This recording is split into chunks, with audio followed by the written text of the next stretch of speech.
বাড়িতে বেশি মানুষজন নেই বলে কোনো প্রকার শব্দ শোনা যাচ্ছে না। ঘড়ির কাঁটায় সন্ধ্যায় 6:33 যেতেই সৈয়দ বাড়ির ভেতরে সাদা রঙের কার প্রবেশ করলো। হালকা বৃষ্টি থেমে গিয়ে এখন মুষলধারে বৃষ্টি হচ্ছে। কলিং বেলের শব্দ শুনে কিচেন থেকে আসলো আহান দরজা খোলার জন্য। দরজা খুলে বাহিরে দাঁড়িয়ে থাকা মানুষটার দিকে হা করে তাকিয়ে থাকলো। এই আহান, সর সামনে থেকে। হাঁ করে তাকিয়ে আছিস কেন? হাঁ বন্ধ কর, মাছি ঢুকে যাবে। কথা বলতে বলতে ভেতরে প্রবেশ করলো জায়ান। হাত ভর্তি শপিং ব্যাগ জায়ানের।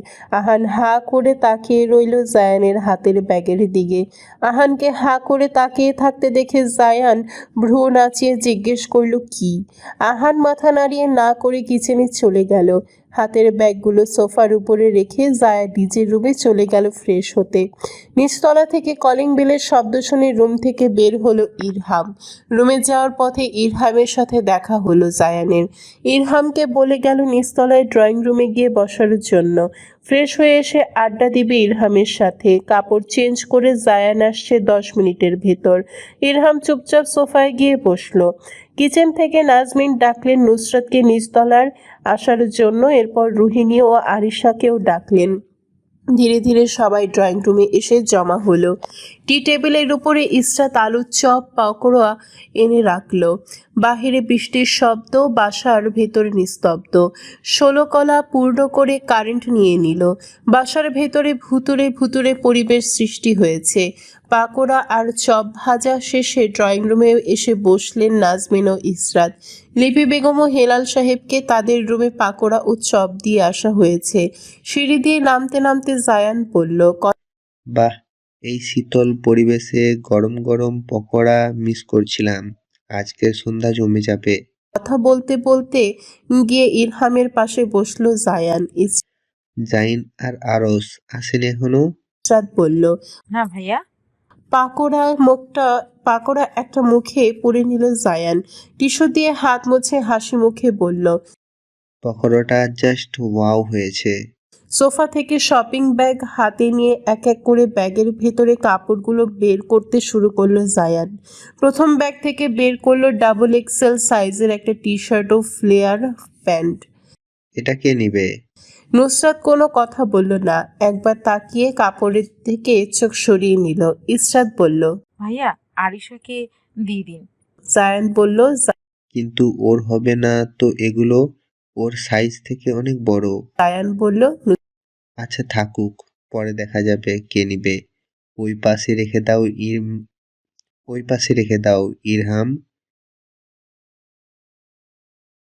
এটা কে নিবে? নুসরাত বলল, ইসরাতকে দিয়ে দিন।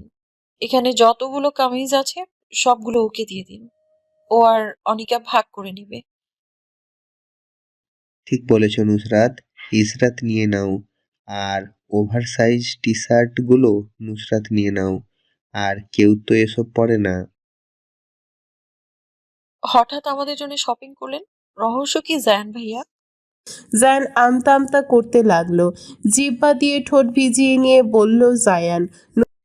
আমার ফ্রেন্ড কিনে দিয়েছে আর বলেছে ফ্যামিলিকে দিয়ে দেওয়ার জন্য। নুসরাত সন্দেহের চোখে তাকিয়ে বলল, ও অন্যদিকে কপাল কুঁচকে বসে আছে আরশ। গত 4 বছরে ব্যবসায় কতগুণ লাভ ও লোকসান হয়েছে তা দেখার জন্য স্টোর রুম থেকে এক এক করে পুরনো হিসাব নিকাশের সকল ফাইল এনে রাখছেন আরশের টেবিলের উপর। মিস ডায়ানা, গত 4 বছরের সকল ফাইল এখানে আছে? মিস ডায়ানা, আপনাকে প্রশ্ন করার জন্য আমি রাখিনি।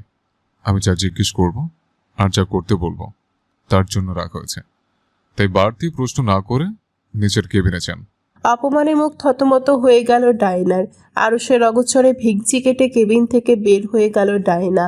আরশ ফাইল চেক করতে করতে রাত 10টা বেজে গেল। একটানা বসে থাকায় কোমরে ব্যথা হয়ে গিয়েছে আরশের। হাত উপরের দিকে তুলে শুয়ের আড়মোড়া ভাঙল আরশ। যেগুলো ফাইল দেখা বাকি রয়েছিল সেগুলো নিয়ে গাড়ির দিকে চলে গেল। ব্ল্যাক মার্সিডিজ পার্কিং এরিয়া থেকে বের করে বাসায় যাওয়ার উদ্দেশ্যে রওনা হলো আরশ। বৃষ্টি এখনো থামেনি।